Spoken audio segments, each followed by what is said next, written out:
Thank you so much for all the work. It's difficult to make all the technical stuff work at once. Even if we tried, the last time the live moment is difficult. So thank you so much. I am here, Pablo Tesone, and I am with Martin Diaz. Thank you for accepting us that we are remote. The idea is to present what we have been doing for integrating SDL3 in Pharo, and how we are, what are the motivations behind that, and what are we are winning with that. So let's see. We have first, a little presentation that is just for we keep it in the logs. Keep it in the presentation when we do it. And the idea of this presentation is to talk about our transition to SDL3. Why? Because SDL2, that it was the library that we were using, basically for some of the same reasons that we are going to continue using SDL3. But SDL2 is in a deprecation phase. They are still used a lot, but they are going to deprecate it, and they are moving fast to SDL3. Why we are using SDL3? Basically, the same reasons apply for the previous version. After a couple of many years of work from their side, and they have added a lot of nice features. The more important for us are the desktop integration with the operating system, so we can look more like a native application, and also in a cross-platform way. So we write it once, because before we could have done it, there are a lot of development from us as the consortium of the community in general to generate findings and using the system operations, the system integration, but usually it's done for each operating system, for each application once at a time. We want to provide it in a general cross-platform. And also the same for relying on the GPU, the graphic processing by hardware. So we want to do that. The SDL3 not only uses it for rendering and all the operations that are performed by the library, but exposes it externally. So we are going to present that before. This implementation will be ready for Pharo 14. Pharo 14 will work in both VMs that has SDL2 and SDL3, but who has the newest, the latest updated VM will profit the new features. So let's start seeing what we have. Okay, teachers, if you want. Okay, hello, I am Martin. I am in Santiago, Chile, and this morning here. Hello. So, what is PharoSDL? Also, I want to add to the previous slide that SDL is used for games widely, and it has like 50 years of history. It has a long story, and SDL2 has been there for many years, and they decided to do a jump and break some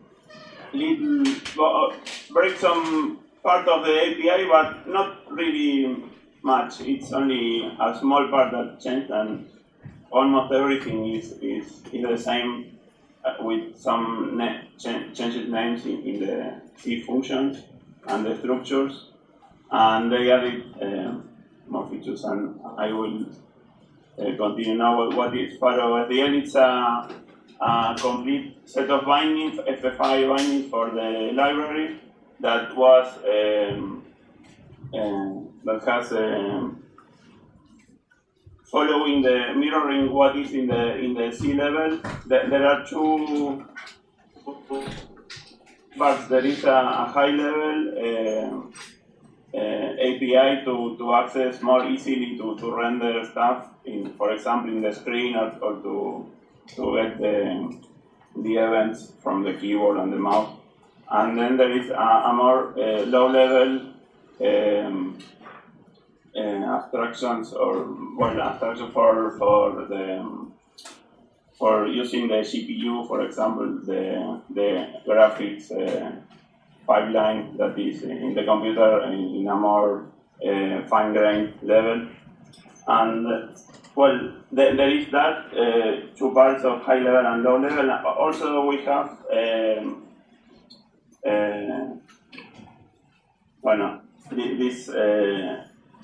most of these items in this are new features or stuff that was available.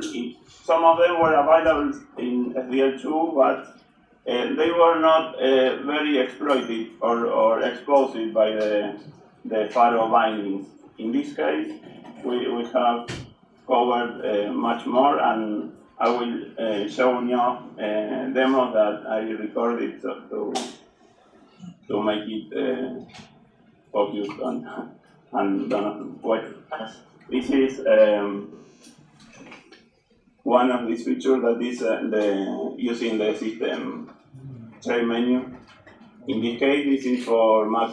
This is recorded on my MacBook, but this I tried it in Windows 11 and 10, and also in Windows, in Linux. Not in Wayland, I didn't try it, but in GNOME, I don't know if it works as well. So also there is the possibility to create windows that are not rectangular. This was asked for users sometimes, and it was broken in SDL2 in the C library. It was kind of not working well. In this case, it's working outside it, also in our Windows and in Linux. And also, you can see in this example a small detail that I am running. This is a test that I ran from the terminal. This is a requirement for this project's test, because if you open Pharo with SDL2, there is some conflict sometimes. It sometimes works, sometimes in some cases not, depending on the features. So it is we had to only be able to run the test, or most part of the test from the terminal. We start a Pharo headless that initialize SDL and creates a window. So this is another feature we can access to the fingers. At least in a MacBook, I'm not sure. I didn't try it in Windows in this case. But well, I guess it depends on the device. This is as Pablo said, it's a cross-platform API. We receive events from the system that says these 5 fingers are pressed, and they change color, as you see, because the computer in fact doesn't know which finger you are pressing. It detects something in the touchpad and it assigns a new ID to it, and we use this numeric ID to create a color, but that is not representative. It just means that each finger has an ID, and when you take off the hand and put again, they have new IDs. But well, this is part of it. Also, where you can have access to the event to do this in the previous bindings. I tried to do this for Russell, and I wasn't able. I was happy to see that it was possible to read this event in this new library. Hello. Hello. Well, this is what you see here. It's a test of the audio recording and playback. You can run this small demo that when you press the space bar, it starts recording your microphone, and then it plays. And I am changing the you see the pitch, the frequency rate here, because this is one of the easy to use. Hello.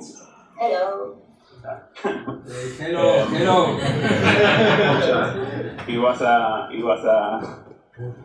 function that was very accessible for the demo, so I didn't want to do something complex. It was also possible to connect a callback and then use the raw data from the microphone. I don't know, but I didn't want to.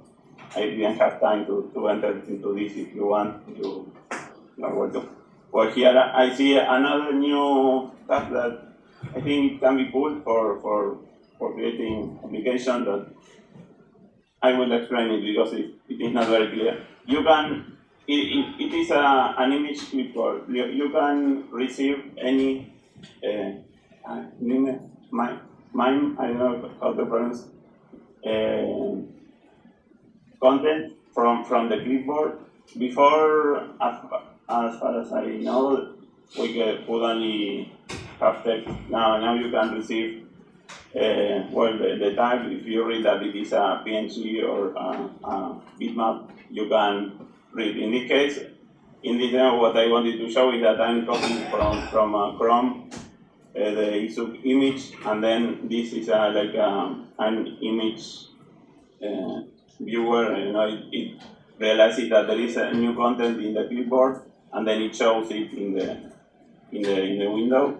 And then when I click in this is emulates a button to copy. So when I click here, I copy to the clipboard the Pharo logo, and then I paste it in this Krita. I know it's a software for drawing or for like a Photoshop.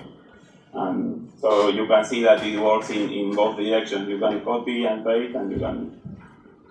Okay. Also, you can access the cameras. This was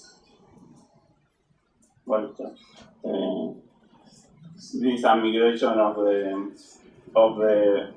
the C library test. There is a test or demo for the camera, and it was very simple, so I ported it. It was quite simple, and there I press the H to flip horizontally.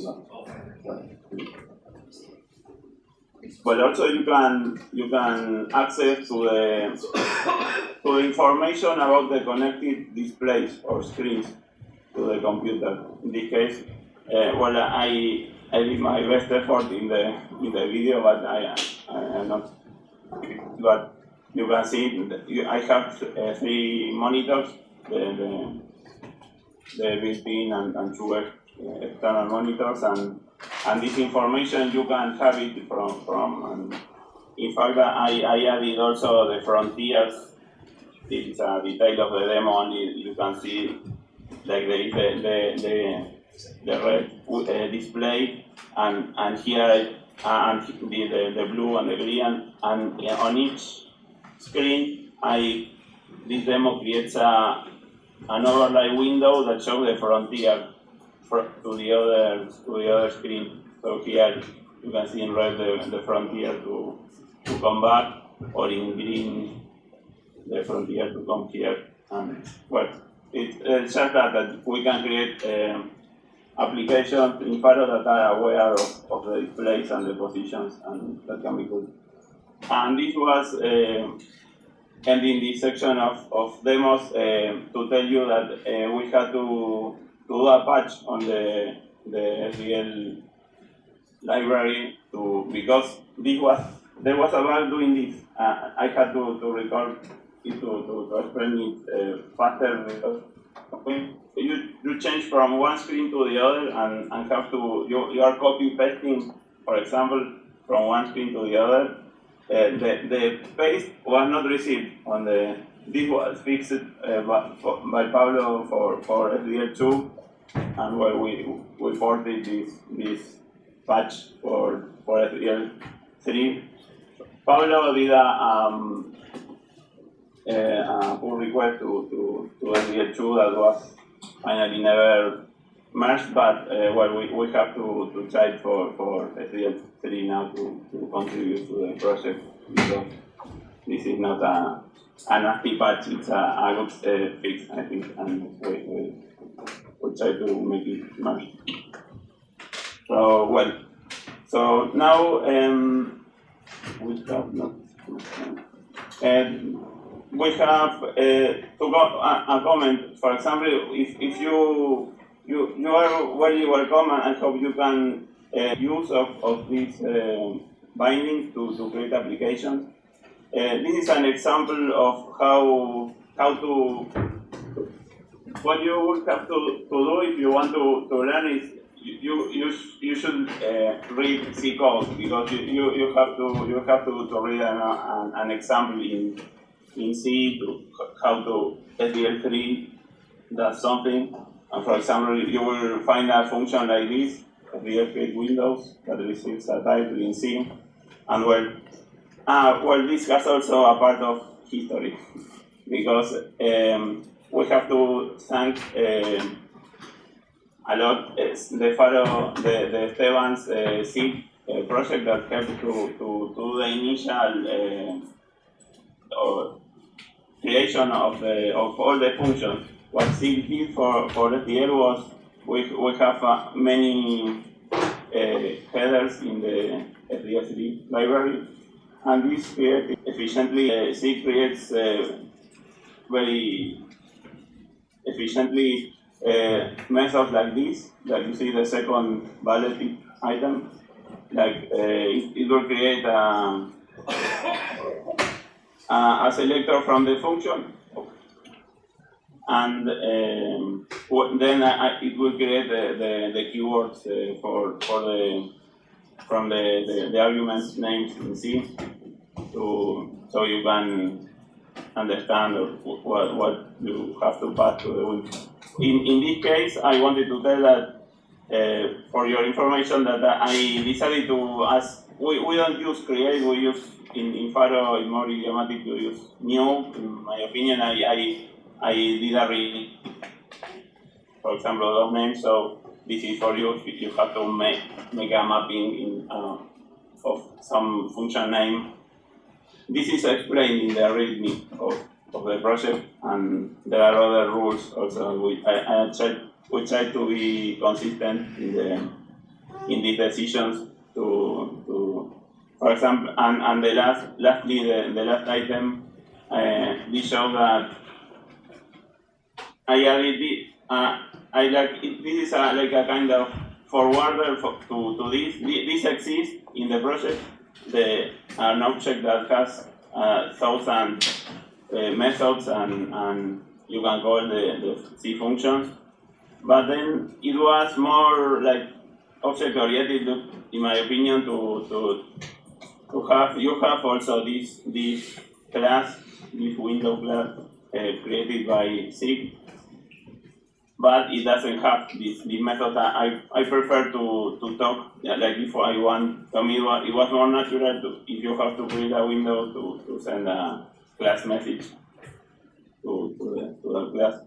But I added, we added this keyword for these classes unsafe to mean that you have to destroy. Yes, there will be a memory leak if you don't call destroy after sending one of those messages. The selector that begin with unsafe, you have to take care. It's a warning, because the garbage collector will take in any case the window class, but it will not call destroy. So this is your responsibility.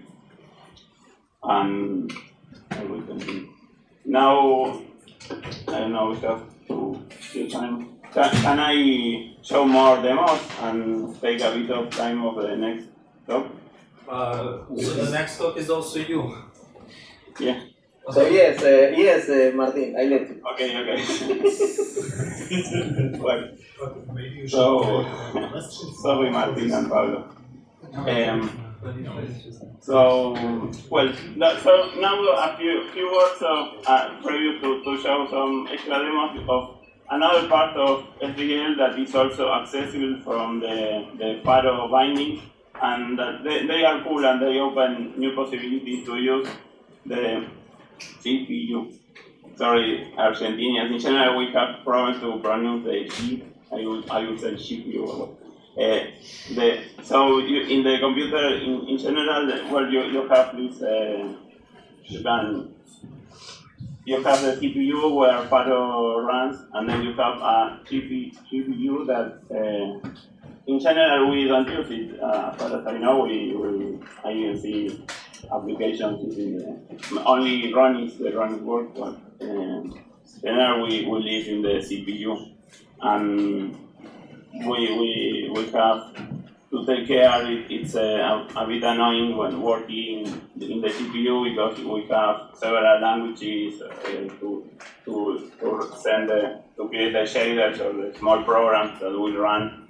We can run directly Pharo virtual machine on the CPU, and also there is another memory, so you have to take care of the buffers that you send to.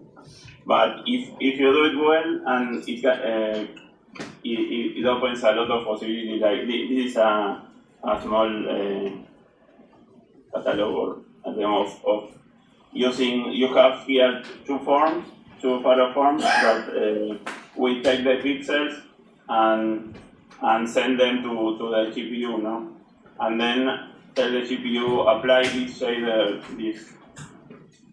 this effect to the pixels we send. And in the past, we worked a lot of applying blur in the CPU in Pharo code, but it had many problems, many limitations because the number of pixels makes it. And now that computers, it is more frequent to have 4K these screens, and you have a lot of pixels to run, and we should make use of the GPU in many cases. It's like we cannot do these effects in the CPU. It's impossible. This is an implementation that you can also run in this demo that you can get the title. In general, the demos have the class name in the beginning of the title, so you can identify them. I added a suffix only. Now that it's up demo. Well, here it's a blur, similar to what I called it. It's a quite efficient, well-known algorithm that is faster and more efficient than for blur ratios that are large, than more efficient than the most famous Gaussian blur. Dual ways it allows better performance because we also have to take care of performance in the CPU. It's not magic. This is an example that shows other possibility, like this kind of waiting, like widget loading effect that is very common nowadays. This is very fast to do it for the GPU to do it because we are only sending in this demo the extent of the rounded rectangles with the radio of the corners, and the time, what is the clock, because the CPU doesn't have the internal clock. We tell as a parameter how many milliseconds pass, and then it takes care of drawing all. You don't have big way. If we would do this like with Pharo library, we would have to render all the pixels and send them to the other. This shows another possibility that is opened by this API that is not only rendering. In this case, the voice demo that probably you know, maybe you know from that emulates blocks, I don't know, flying. And in this case, the demo shows how to use to run the simulation on the GPU. because it is also possible for some content, for some algorithm, I don't know, for some scenarios maybe more adequate or not. But well, it shows also, in this case, Pharo is running without load. You can still run the Pharo processes without problem, and you only send the CPU the time that passed, and the shaders calculate it on the other the CPU. This is also something that I working with. In the past, I worked with Vinton in Rosal, and I always liked this force node layout that the Rosal shapes can be subject to a simulation and the forces, I know. And this also shows that it can be run executing in the CPU and letting also Pharo the possibility to run other processes.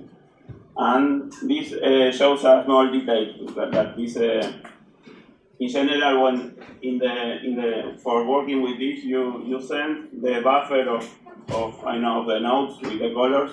I send we send the buffer with the size of the nodes, the colors, the initial position. We send it to the CPU, and then it starts to run the simulation, no? And it updates the position. But then, what happens when we move the mouse and we have to highlight one node, or we click and we have to select one node? A priori, we don't have the information, we don't have the positions, the updated positions of the nodes.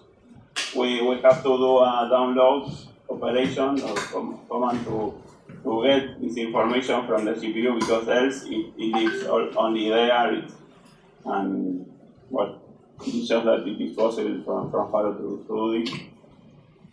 And this was a simulation of a tile map. The purpose was, this is the Mandelbrot fractal, the famous, but the intention was not showing the rendering of Mandelbrot itself. The demo is about using tiles that we emulate latency to load some rectangles, some squares, so it shows this effect. And so, well,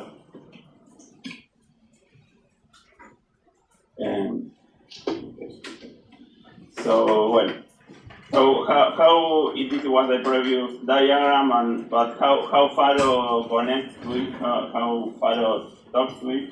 Martin, just a question, I'm sorry, because you're currently almost 10 minutes over the time, so we can go a bit more, but it would be nice to have still time for questions.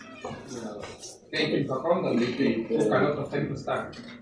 So Pharo, there are some different ways to connect and to talk to the CPU. SDL provides a way to provide shader cross. Is a command that helps you to write the shaders in only one language and then output the shaders in the other possible format that may be required in different hardware, in different computers, hardware and software.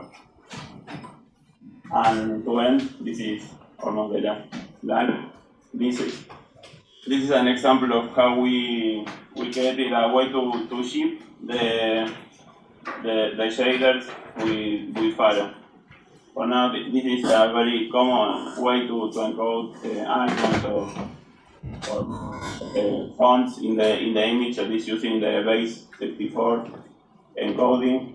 So we have classes that this is not ideal because this has not highlighting, but you can have the shader code in a method and run a process and a shader cross that will and then create will embed the binaries as methods, and then you will be able you are able to load this project with the demos and run it in a system that maybe a MacBook that will require the MSL binaries, and in a Windows computer that will require the DXIL binary. So there's a way to ship the shaders. So thank you. This is. Thank you, Martin. I know if there are some questions.